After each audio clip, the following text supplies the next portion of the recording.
Good evening. I'd like to welcome everyone to the Speakers Series here at Holy Trinity Lutheran Church. My name's Wayne Russell, and our church is thrilled to have you join us tonight to hear Dr. Robertson's presentation, "In the Fullness of Time, God Sent His Son." Dr. Robertson is a lecturer of Hebrew Studies at Purdue University and has earned his as retired Presbyterian minister. He earned his PhD from the University of Pennsylvania. He was one of our invited speakers as part of our Interfaith Speakers Series back in 2019. We're delighted he has returned this evening to share his thoughts on the gospel. Please help me welcome Dr. Robertson to the Holy Trinity Lutheran Church. Dr. Robertson, thank you.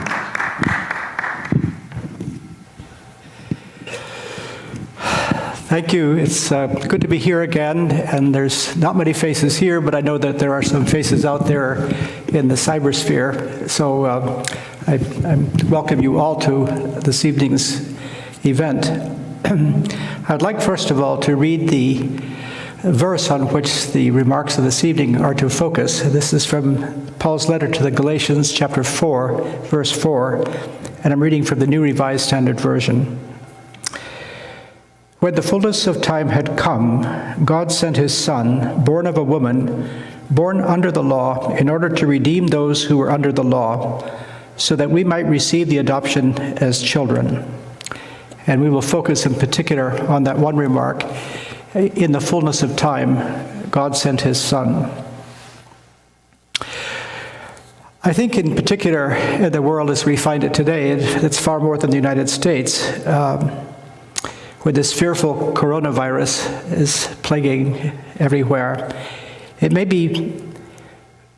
be more ready to listen acutely to how, in a much earlier day, the people that walked in darkness saw a great light. It was a desperate time for many people that Paul referred to when he wrote of the fullness of time.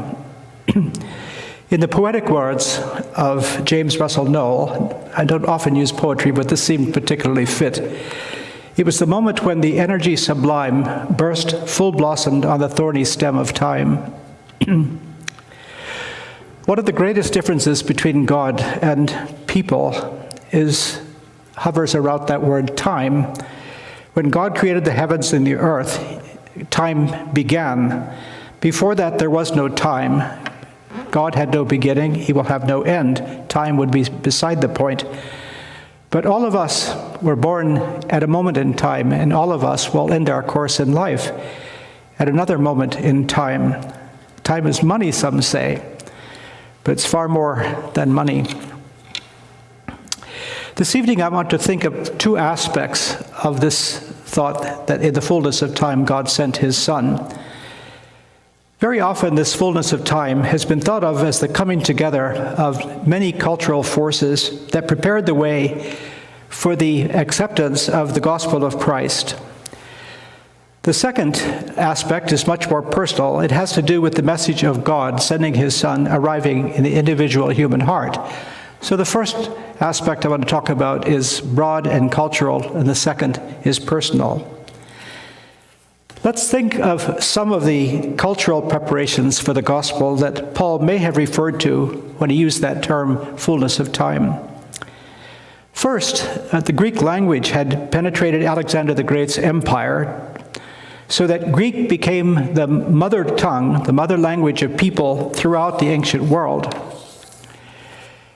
A common language helped to suture together people all over the Hellenistic world. And by the Hellenistic world, we mean the residue of Alexander's empire after he died in 323 BC. With this common language, Jews living in exile knew Greek, just like their non-Jewish neighbors.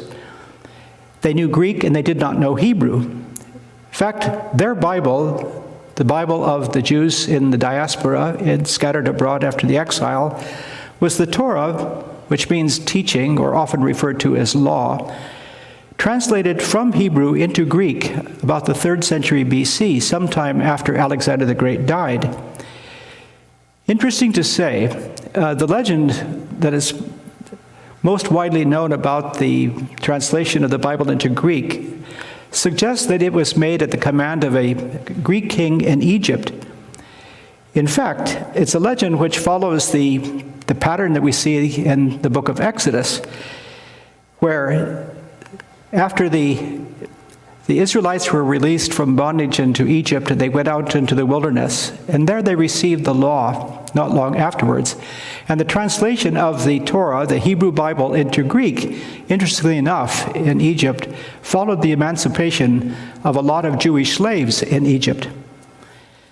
The Greek translation of the Bible, known as the Septuagint, became the Bible not only of the Greek-speaking world, Jews, but also of Christians and the whole Greek-speaking world. The prophecies of the coming of Christ that Christians recognized in their Bible could be read throughout the Greek-speaking world in the translation that everybody understood. The Jewish people were scattered far away from their homeland in Palestine. The exile began about the year 597 BC or BCE, when the Babylonians conquered the southern kingdom of Judah. One Jewish historian has proposed that the exile of the Jews from their homeland preserved them as a religious community because the faith was becoming very weak, and that was part of the reason for the Babylonian conquest. After the exile, throughout the world, the Jews became much more intense in their faith because it cost them so much to be faithful to their faith and to their faith way of life. This prior penetration of Jews throughout the world in many ways paved the way for the Christian gospel because non-Jews were attracted to the Jewish synagogues in which they became acquainted with their Bible. Part of the attraction of the Jews to the pagan world was the high morality by which the Jews lived. In the synagogue, the pagan world heard the Old Testament read, often with a sermon preached by rabbis after a text was read. An interesting illustration of how this would happen is described, in fact, in the Gospel of Luke, chapter 4, where Jesus read from the prophet Isaiah, chapter 61, and then explained to the congregation what was going on. He rolled up the scroll, gave it back to the attendant, and said, "Today this scripture has been fulfilled in your hearing." It was a good, old-fashioned Jewish sermon that Jesus gave. The method of interpreting this passage was a common rabbinic method called pesher. In this, the preacher says, what the prophet wrote a long time ago had to do with right now. Jesus said, what Isaiah wrote refers to me. Today, this scripture is fulfilled in your hearing. How important this expansion of the Jewish people into the world, governed by the Romans, was to both Judaism and early Christianity. We think of Jesus' command to his disciples to go into all the world and preach the gospel. This was not unique to Jewish followers of Jesus. The Jews also had a sense of responsibility to spread the Torah throughout the world. Consider Jesus' wry remark in Matthew 23, verse 15, that you traverse land and sea to make one proselyte and then make him twice the son of hell as yourselves. In a way, the two movements were aspects of the same sense of mission. Both responded to the covenant God made with Abraham that in his family, all the families of the earth would be blessed.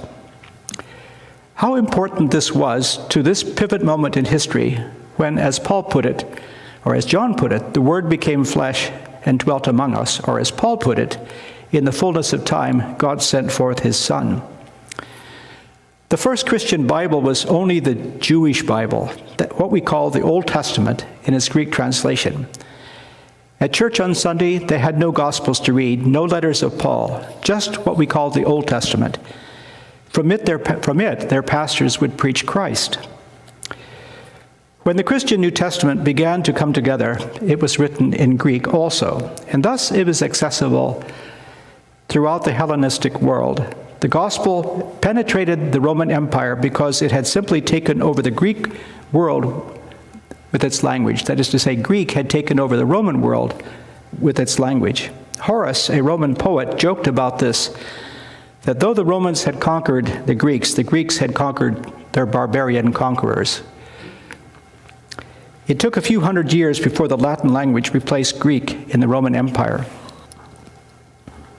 So the Greek language was an important aspect of this fullness of time. Second, when the Romans conquered the Greek-speaking world, the Greeks put in place many cultural contributions that came to be thought of as Roman. All roads lead to Rome, it came to be said. It's a truism. I could not find the first enunciation of that theme.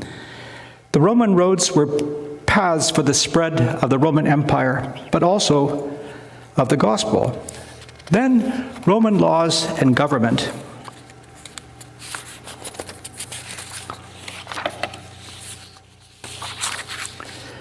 Brought order to this widespread empire. The Apostle Paul got his early secular education at the great Greek university in his hometown of Tarsus. But he was a Roman citizen. His knowledge of Greek classical literature was a significant element in his ability to communicate the gospel in Greece and Turkey. When you read the New Testament, you also see how well acquainted with Greek and with Roman literature the New Testament writers were. For example, in Acts 17, we read of Paul on Mars Hill in Athens, opening up the words of a famous invocation to Zeus in a poem written by a 7th century BC Greek poet, Epimenides. In him we live and move and have our being, as some of your own poets have said, for we too are his offspring. If you have read the New Testament very much and you read Greek classical literature, ideas pop up as you read along that make you wonder, did the New Testament writer get this idea from reading what I'm reading now in Greek classical literature? One of the courses I teach at Purdue includes reading Homer's epic poem, The Odyssey. In Hebrews 13:2 in the New Testament, we read the exhortation, "Do not neglect to show hospitality to strangers, for thereby some have entertained angels unawares." And this leaped to my mind when I read in the Odyssey, book 17, line 482, You ought not to have hit a poor beggar. If he turns out to be a god from heaven, it will end badly. Gods disguise themselves as foreigners and strangers to a town to see who violates their holy laws and who is good. I found in the Odyssey, book 20, this line, I used to be a child, but now I understand things, good and bad. Did the Apostle Paul have this in mind when he wrote in the great love chapter, 1 Corinthians 13, when I was a child, I spoke like a child, I thought like a child, I reasoned like a child. When I became a man, I gave up childish ways.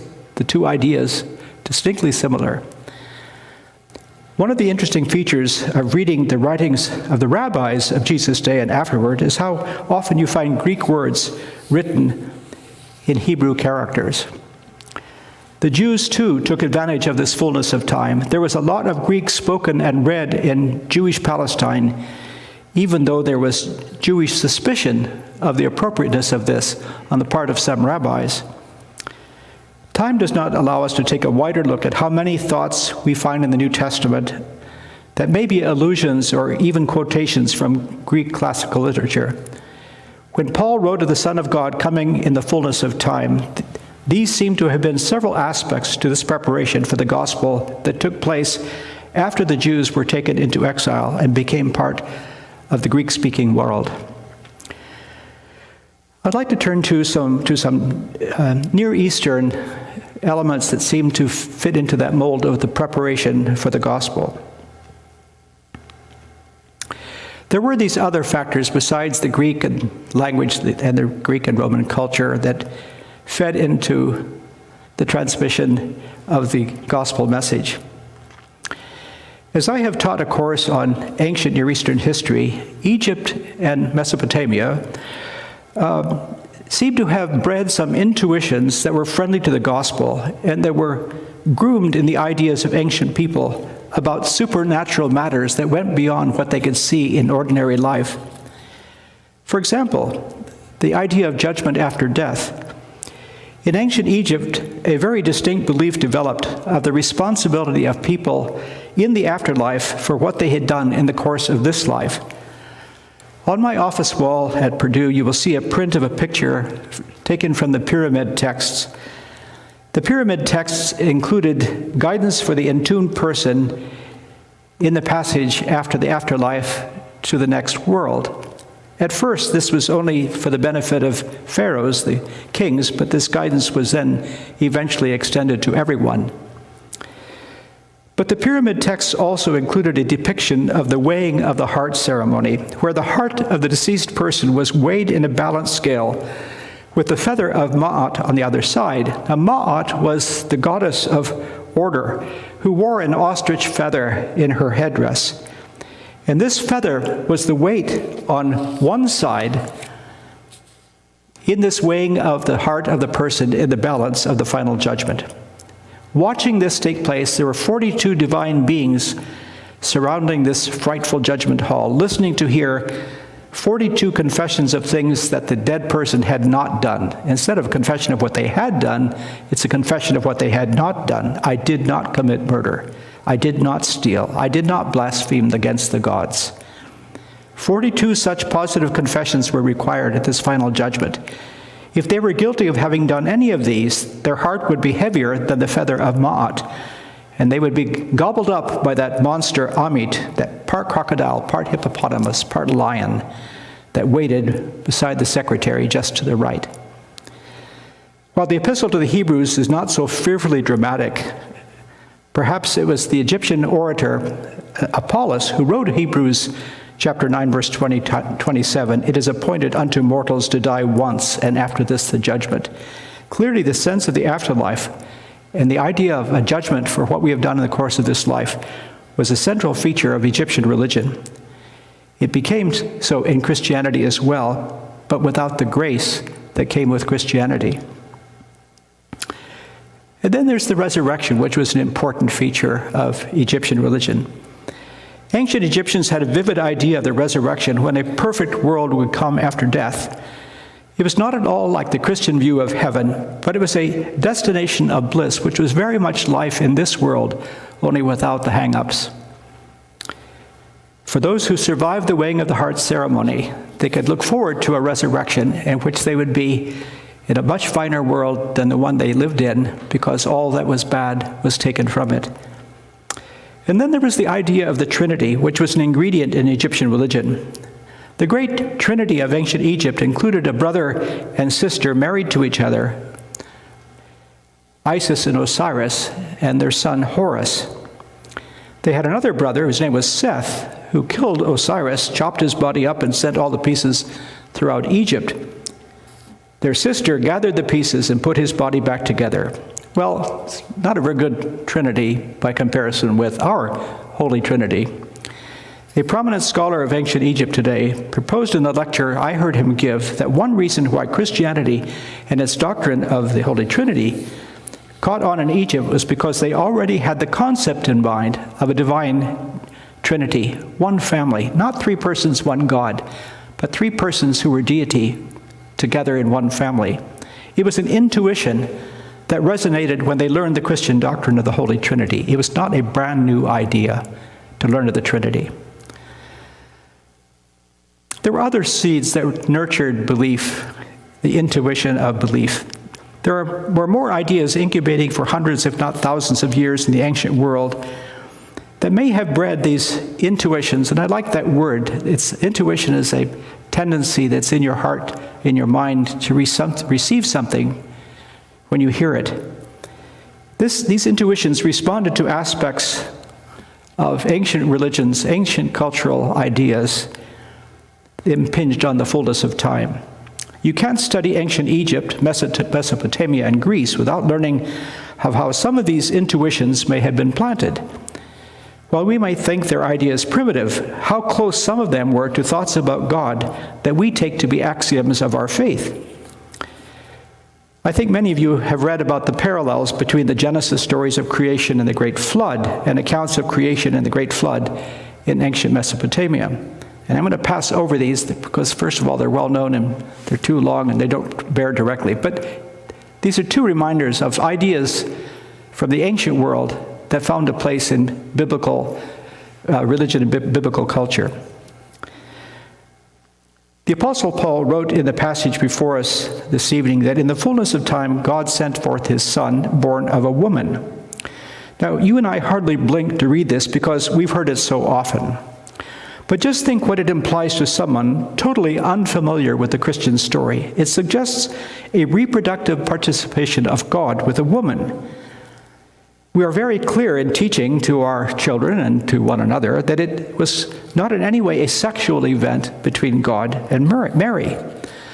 But if you'd grown up in the ancient world and you read Homer's great poems, the Iliad and the Odyssey, you'd read about God sleeping with people and producing hybrids, so to speak. For example, in the Iliad, Achilles, the great warrior of the Greeks, had a mother who was a goddess. Her name was Thetis. He had a father who was a man. His name was Peleus. Helen of Troy, who precipitated the Trojan War. Her father was Zeus, and her mother was Leda, who was the wife of the king of Sparta. Zeus didn't check to see if a woman was married before he indulged himself in her beauty. So when the Greek world heard the Christian message that in the fullness of time God sent forth his Son, born of a woman, the idea itself was not strange, though it needed a bit of tweaking. Again, I would stress the idea of intuitions taught in the pagan world that groomed people for thoughts yet to come. What would have been unique to ancient people accustomed to the idea of gods and people mingling sexually was the manner of Jesus' conception and the substance of his life. This was what would have caught them as unique. They would not have been scandalized at the idea, but they would have been startled by his manner of life and the purpose of his death. It was a mysterious mingling of the Spirit of God with the Virgin Mary. She had not known a man, as she put it, nor had she known God in that way. Her son, Jesus, was altogether unlike Achilles, the son of Peleus and Thetis, who was immortal except for a weakness in a tendon in his foot because of which he died, his Achilles heel. And ironically, 6 weeks ago, I tore my Achilles tendon. I'm so thankful I didn't die. When Achilles died, he went to Hades and he stayed there. When Jesus died, he also went to Hades, as 1 Peter 3:19 puts it, ministering to the spirits in prison. But then he escaped death and was seen by many people afterward, beginning on Easter morning. A positive aspect of the Greek world's thoughts about the mingling of humans and deities was that the gods continued to have an interest in people. This was not always a happy thing. In the Odyssey, we read that Poseidon detested Odysseus and made his voyage home very difficult. But at least he had Athena who liked him better.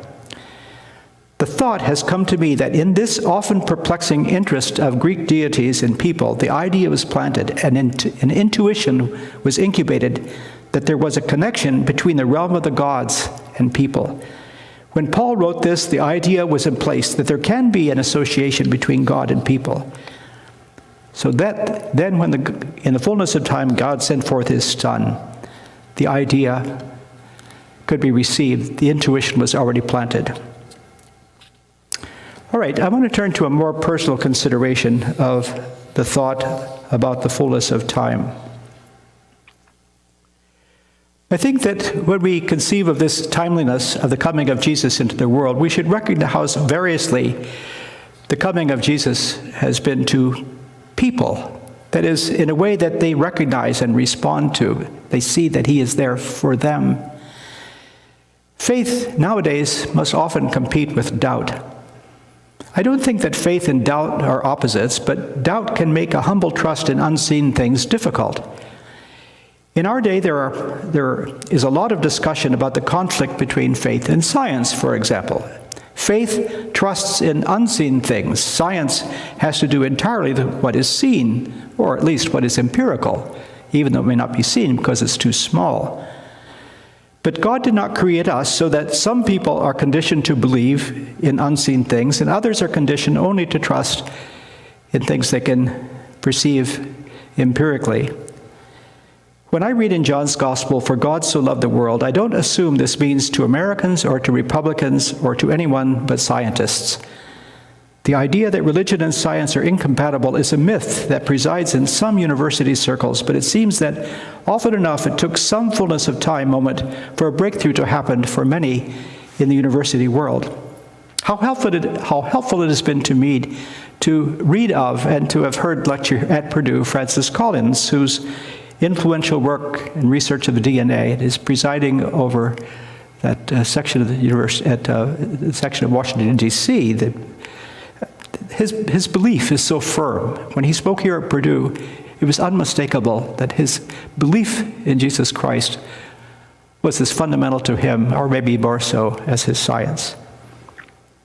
I think of another speaker that Purdue brought to us to hear, John Polkinghorne from Cambridge, who was a physicist. And he wrote in his book, The Faith of a Physicist, that he came to believe in God from the bottom up as a result of his amazement at the wonders of the most minute elements of creation. He went from believing that there was a creator, from having been an atheist, to submitting his life to the God made flesh in the fullness of time. That is, he went from being a theist to a Christian, took that larger step in natural progression to his belief in Jesus Christ. For many people, myself included, there was a point in time when the gospel seemed to click when it had not done so before. So that to think of the personal search for meaning may well be described as, in the fullness of time, God sent forth his son to Jim or to Sally or to you or to me, a personal thing and not just a cultural thing.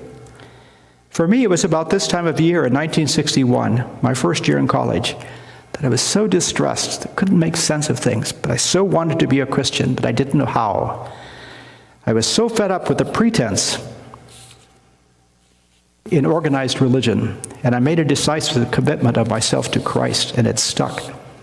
I look at that moment that was a turning point in my life as the moment when, in a sense, the fullness of time worked for me and in me. Now it seems that there is an openness to this for many people that was not there long ago. Before that first Christmas day, God had been present, but there were only a few moments along the way when this was clear to a person. For example, to an Abraham, a Moses, a virgin Jewish girl named Mary, a Saul of Tarsus, on his way to Damascus to persecute people that believe the way you and I do. And within the story of the Lutheran heritage, Martin Luther, whose biography by Roland Baton I'm now midway through. These people became the conduits through whom God's love for this world focused on others in their time. Abraham was a Sumerian from Uruk, from a people that worshiped the sun god Sin. Dissatisfied, he left home, and God interrupted his life with a startling promise that he and his descendants would be a blessing to all future people. He could not have imagined what that moment meant. God stepped into Moses' life after he was spared from death in infancy in a chain of events that was stranger than fiction. A condemned slave's child became an Egyptian prince to deliver his people from Egyptian slavery. And this deliverance became a symbol of the deliverance of the human race from the other bondages that enslave us. And this happened at a moment in time in the life of a person. Mary was a peasant Jewish girl going about her humble business when God interrupted her goodness with a summons to appear to be an adulteress to achieve a unique greatness. At the moment, it was a scandal and an embarrassment, but eventually an incomparable blessing to the world. Saul of Tarsus was, he thought, heaven sent to stamp out a heresy threatening to contaminate Judaism, not knowing that heaven had intentions for him to proclaim the flowering of all humanity's possibilities with friendship with God. And then there's Martin Luther, some of you may have heard of if you went to this church. Martin Luther staggered under a weight of guilt when his misery was interrupted by grace because of a pivot moment in July of 1505, when a fullness of time moment came for him, something which had been in preparation since 1483 when he was born. And now he was beside himself with fear and hopelessness when it happened. And so it became possible for very many people to recognize that Christ had come for them too because of this moment in time that came for Martin Luther. He became persuasive for generations of people that God's kindness intends to interrupt our disappointment in life.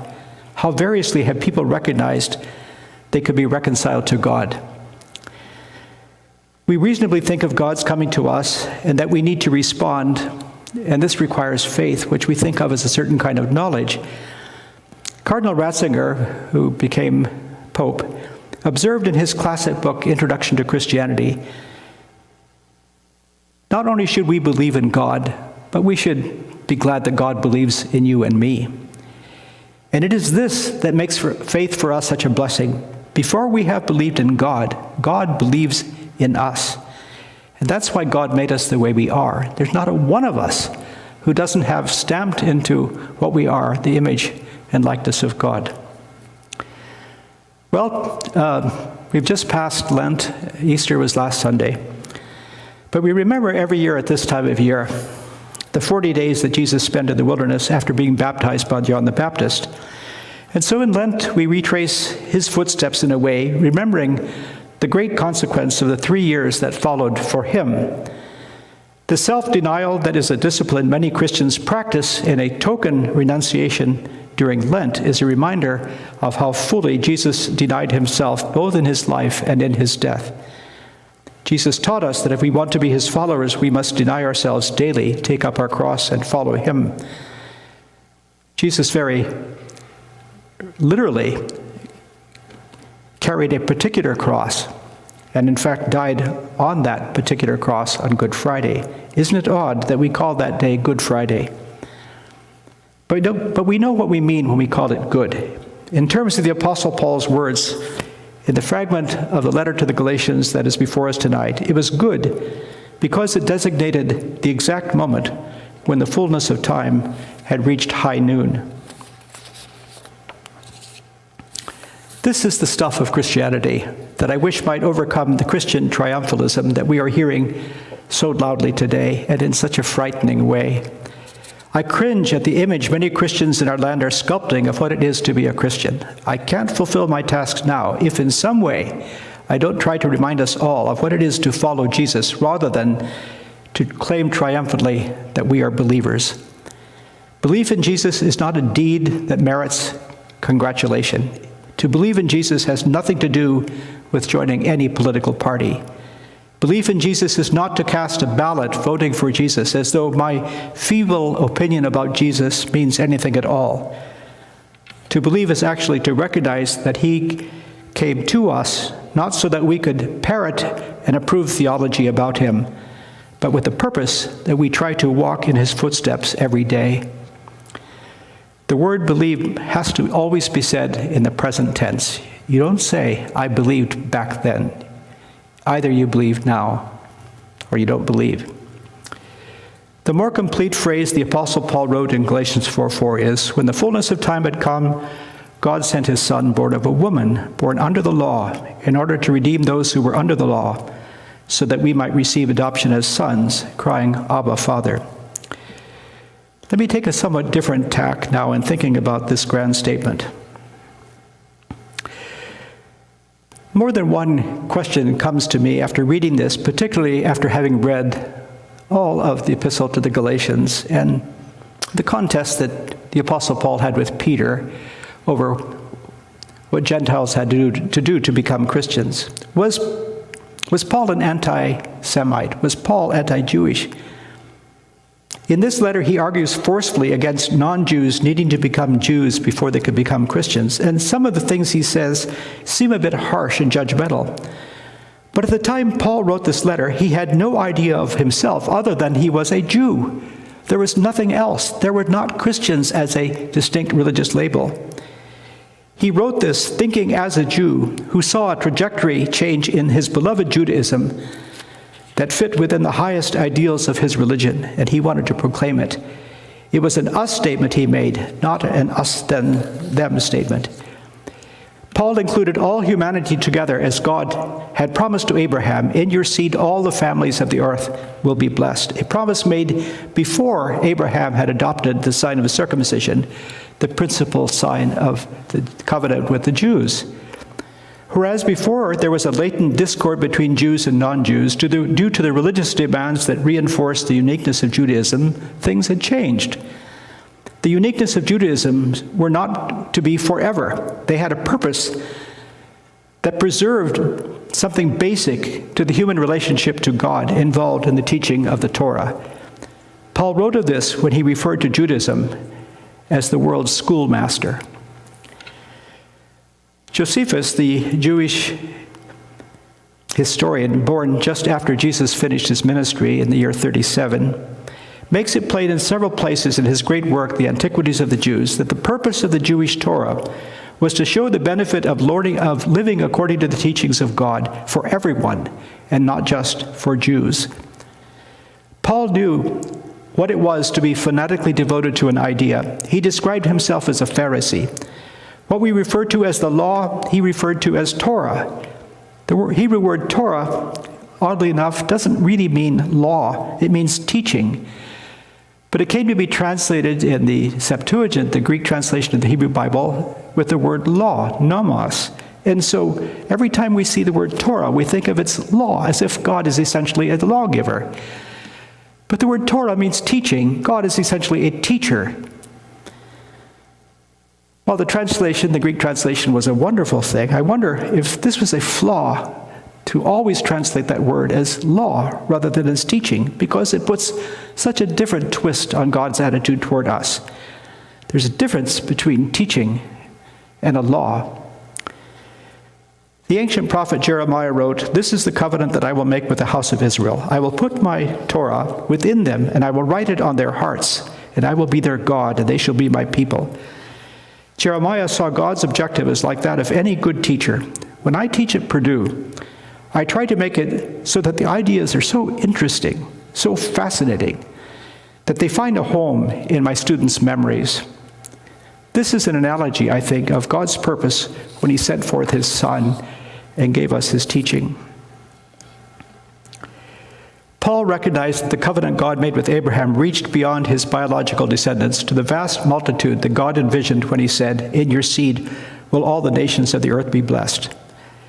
The word Israel stopped being a restrictive term and became an inclusive one. You and I, who may not have a drop of Jewish blood in our veins, are now defined as having only the blood of God's chosen people coursing through our veins. These are thoughts that come to me when I read Paul's words, but I wonder if he wrote them because someone may have asked him, well, why didn't God fix everything long before this? And if the fullness of time had finally come, why weren't things better than they were?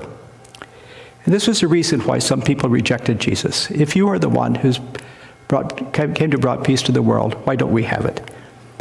When Jesus taught his followers about the kingdom of God, he told them it was to be within them. You and I have a great role in the good effects of the coming of Christ in the fullness of time, but the extent to which there is resident in our heart the teachings of God. Every thoughtful person has some inkling of a more perfect world. It is a universal intuition. Just as it seems to me the first coming of Christ came after a long period of preparation until the fullness of time arrived, I have the suspicion that a like sequence, unrecognized, must take place before what we call the second coming of Christ takes place. We're no more sure of what that means than anyone was sure when the angel Gabriel came to Mary and told her she was going to bear a son and called his name God with us. But maybe we've learned enough of the ways of God to trust that we are living in a time of preparation also. We have no clue at what stage we are, but part of our intuition, reasonably, is that there is much yet to be done to fix this troubled world. A process is underway in which we need to be participants. Jesus told his disciples a parable in which a master told his 10 servants, "Occupy until I come." There are many that try to follow Jesus that believe this parable speaks to us as well, not knowing when any final moment will come to human history or anything about it. It seems to me you and I are called to live lives that bear out the idea that Jesus, having come in the fullness of time, has made a difference, which we accept. We don't know what role we may be playing, nor do we need to know. We just need to carry on. Okay, well, if any of you have comments or questions, I'd be delighted to engage them.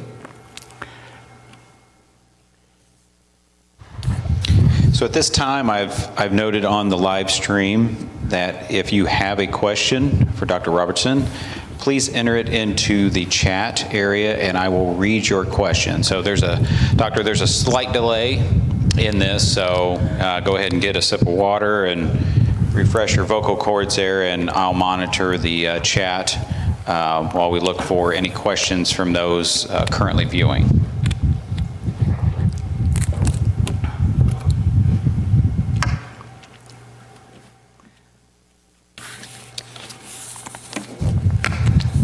And Wayne or Kevin, if you have a question, please use the green microphone that Wayne had earlier. So.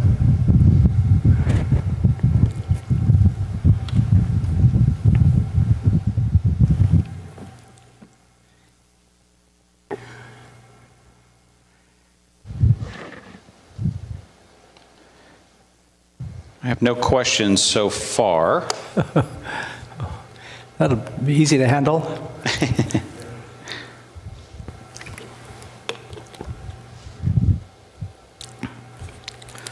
This reminds me of class at school.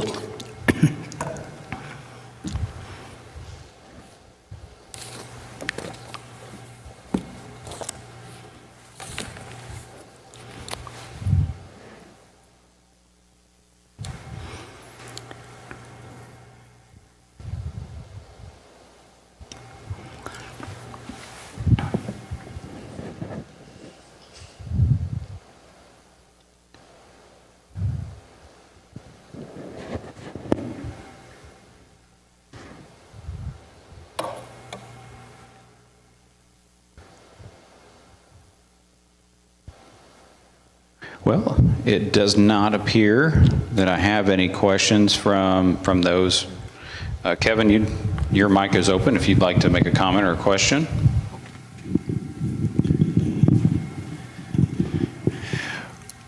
First of all, Holy Trinity Lutheran Church would like to thank you for an outstanding presentation this evening, Dr. Robertson, and your encyclopedic knowledge of the Bible and history is second to none.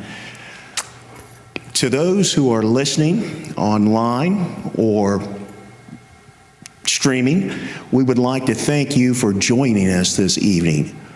Holy Trinity Lutheran Church welcomes all. We hope to see you Sunday.